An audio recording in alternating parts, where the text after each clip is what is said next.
दोस्तों, ट्रंप ने मोदी को फंसा दिया। फंसा क्या दिया? बहुत बुरी तरह फंसा दिया। आज संसद में जबरदस्त तरीके से हंगामा हुआ।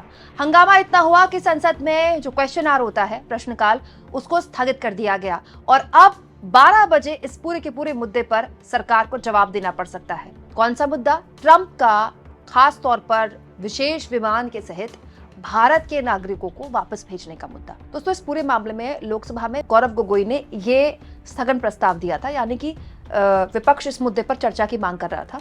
अब जब संसद की कार्यवाही शुरू हुई, ओम बिरला जैसे ही आए, विपक्ष के सांसदों ने इस पूरे मुद्दे पर मोदी सरकार के शेम के नारे लगाने शुरू कर दिए और इस बात पर विरोध करना शुरू कर दिया कि अब जो जानकारियां निकल कर आ रही हैं कि 104 जो नागरिकों को प्लेन से अमेरिका ने वापस भेजा, भारत के नागरिकों को, वो बहुत गलत तरीके से भेजा। उनके हाथों में हथकड़ियां थी, पैरों में बेड़ियां थी। अब ये बातें हवाई नहीं है। वो लोग जो प्लेन से उतरे हैं, बकायदा उनके इंटरव्यूज आज तक जैसे वेबसाइट्स ने छापे हैं, वो बकायदा ऑन रिकॉर्ड स्वीकार कर रहे हैं कि उनके साथ बड़ा गलत व्यवहार किया गया और उनके साथ चीटिंग हुई। एक्चुअली वो गए भी जिस एजेंट के थ्रू थे, उन्होंने भी उनको ठगा। अब इस पूरे के पूरे मामले में विपक्ष ने सरकार से सवाल पूछने शुरू कर दिए हैं संसद में कि मोदी सरकार ने देश के नागरिकों के साथ इतना अपमान बर्दाश्त कैसे किया। माननीय सभासदों, माननीय अध्यक्ष जी,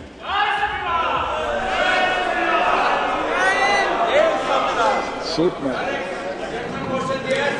12 बजे बाद क्वेश्चन नंबर 41 श्री कीर्ति आजाद। मंत्री जी, प्रश्न संख्या 41।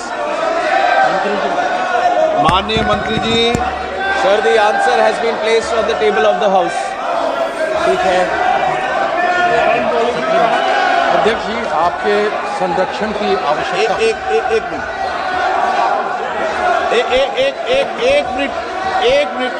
एक मिनट प्लीज।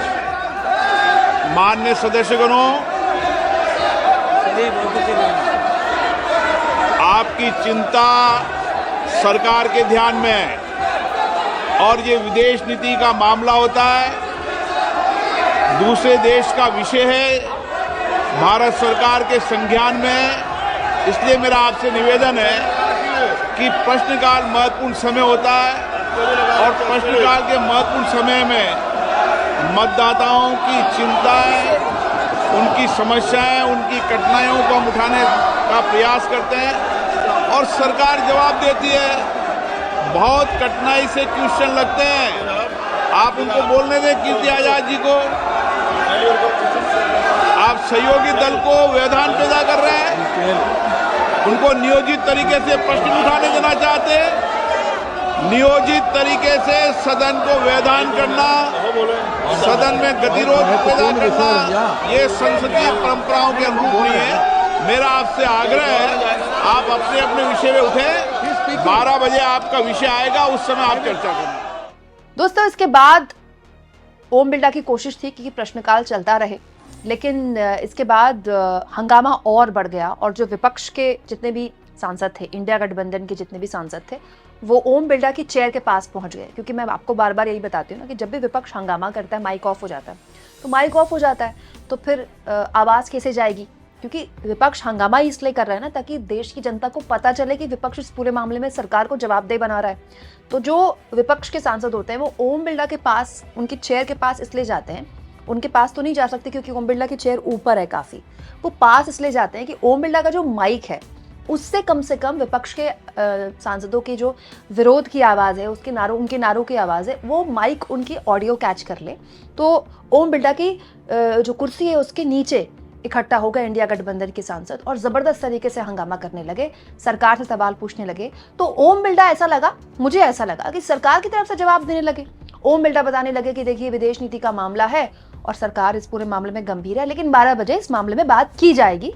लेकिन अंत में जो हुआ वो आपके सामने है। माननीय सदस्य, सदन में ये तरीका आपका उचित नहीं है। मैं आपको आग्रह करता हूं, प्रश्नकाल महत्वपूर्ण समय होता है, आपके सारे विषय गंभीर और संज्ञान में सरकार ने लिए हैं और क्योंकि विदेश नीति का मामला है, दूसरे देश का विषय है, उनकी अपनी पॉलिसी नीतियां होती है। भारत सरकार इस पर गंभीर है। मैं आपसे आग्रह करता हूं कि आप सदन को चलने दें, व्यवधान पैदा नहीं करने दें। हर रोज प्रश्नकाल में गतिरोध उत्पन्न कर आप भारत के मतदाताओं का अपमान कर रहे हैं। ये उचित नहीं है।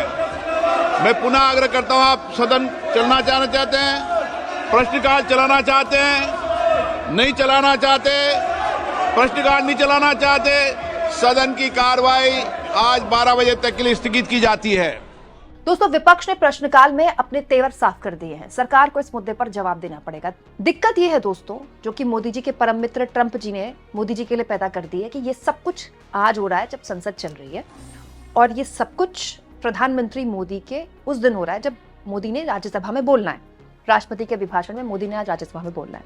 दोस्तों, आपको याद होगा जब लोकसभा का बजट सत्र शुरू हो रहा था तो प्रधानमंत्री मोदी ने मजाक उड़ाया था लोकसभा में विपक्ष के सांसदों का, ये कहते हुए कि ये पहला सत्र है जब विदेश से कोई चिंगारी नहीं आई है जिसका एक तरह से फायदा विपक्ष के सांसद लोकसभा के सत्र में उठाते हैं। याद है ना आपको? साथियों, आज एक बात आपने जरूर नोट की होगी, मीडिया के लोगों ने तो जरूर करनी चाहिए। शायद 2014 से लेकर अब तक शायद एक पहला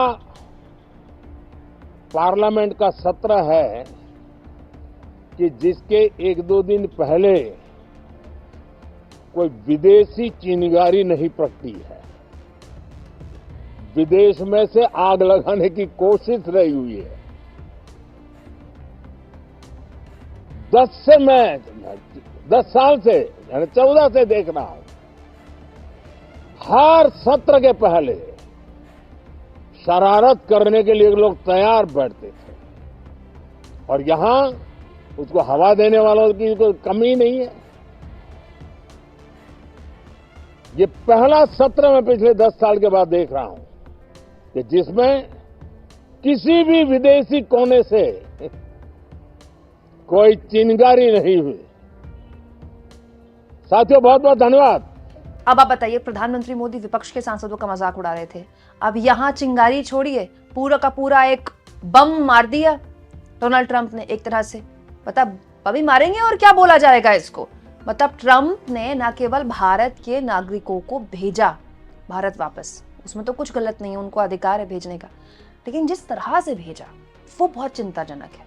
वो न केवल अमेरिका की पोल पट्टी खोलता है पूरी दुनिया में, जो पूरी दुनिया को ज्ञान बांटता फिरता है ह्यूमन राइट का, बल्कि भारत सरकार को भी अब इस पूरे मामले में जवाब देना पड़ेगा कि इन हालातों में प्रधानमंत्री मोदी इतने ललायत क्यों हैं अमेरिका जाने के लिए या ट्रंप से बात करने के लिए। और दिसंबर से जो विदेश मंत्री एस जयशंकर अमेरिका में ही थे, और उसके बाद एस जयशंकर शपथ ग्रहण के दौरान भी अमेरिका गए ट्रंप के, उन्होंने क्या बातचीत की वहां अपने काउंटर पार्ट से कि वो इतना नहीं इन्फ्लुएंस या इतना नहीं कन्विंस कर पाए वहां के अपने काउंटर पार्ट्स को कि कम से कम जिन नागरिकों को आप भेज रहे हैं वो पूरे सम्मान के साथ तो भेज दें।